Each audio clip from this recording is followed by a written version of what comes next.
Ang mabuting balita ng Panginoon ayon kay San Juan. Noong panahong iyon, sinabi ni Jesus sa kanyang mga alagad, "Kung ako'y kilala ninyo, kilala na rin ninyo ang aking Ama. Mula ngayon ay kilala na ninyo siya at inyong nakita." Sinabi sa kanya ni Felipe, "Panginoon, ipakita po ninyo sa amin ang Ama at masisiyahan na kami." Sumagot si Jesus, "Matagal na ninyo akong kasama, Felipe. Di yata't hindi mo pa ako nakikilala. Ang nakakita sa akin ay nakakita na sa Ama. Bakit mo sinasabing ipakita mo sa amin ang Ama? Hindi ka ba naniniwalang ako'y sumasa Ama at ang Ama'y sumasa akin? Ang mga salitang sinasabi ko ay hindi ko sinasabi sa ganang aking sarili. Ang Amang sumasa akin ang gumaganap ng kanyang mga gawain. Maniwala kayo sa akin, ako'y sumasa Ama at ang Ama'y sumasa akin. Sinasabi ko sa inyo, ang nananalig sa akin ay makagagawa ng mga ginagawa ko at higit pa rito, sapagkat papunta na ako sa Ama. At anumang hilingin ninyo sa Ama sa aking pangalan ay gagawin ko upang maparangalan ng Ama sa pamamagitan ng Anak. Gagawin ko ang anumang hihilingin ninyo sa pangalan ko."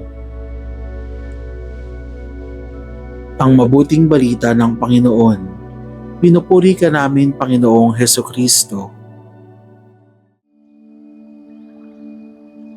Matagal na ninyo akong kasama, Felipe. Di yata't hindi mo pa ako nakikilala? Ang tunay na pagkakilala sa isang kaibigan ay nakabatay sa malalim na ugnayan at pagtitiwala. Sa Ebanghelyo ngayon, pinakikita ni Jesus kay Felipe at sa mga alagad na ang nakakakilala sa kanya ay nakakakilala rin sa Ama. Ngunit kahit matagal na nilang kasama si Jesus, hindi pa rin nila lubos na nauunawaan kung sino siya. Katulad nila, tayo rin minsan ay nag-aalinlangan sa presensya ng Diyos sa ating buhay.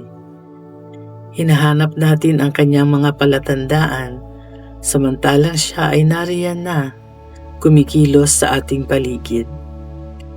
Sa tunay na pagkakaibigan, hindi kailangan ng patunay. Ang tiwala ay sapat na. Ganyan din ang dapat nating pananampalataya kay Jesus.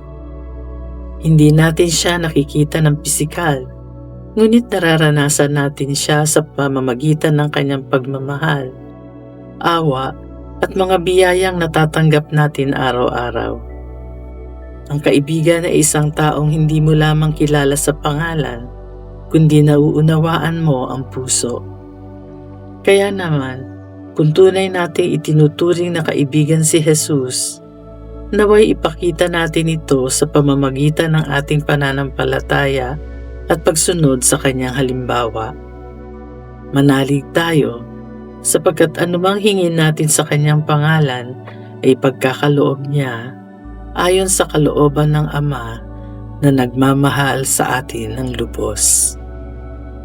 Hanapin natin si Hesukristo sa mga tao, bagay at pangyayari sa ating pang-araw-araw na buhay. Sa tuwing makikita mo siya sa mga ito, magpasalamat sa Diyos.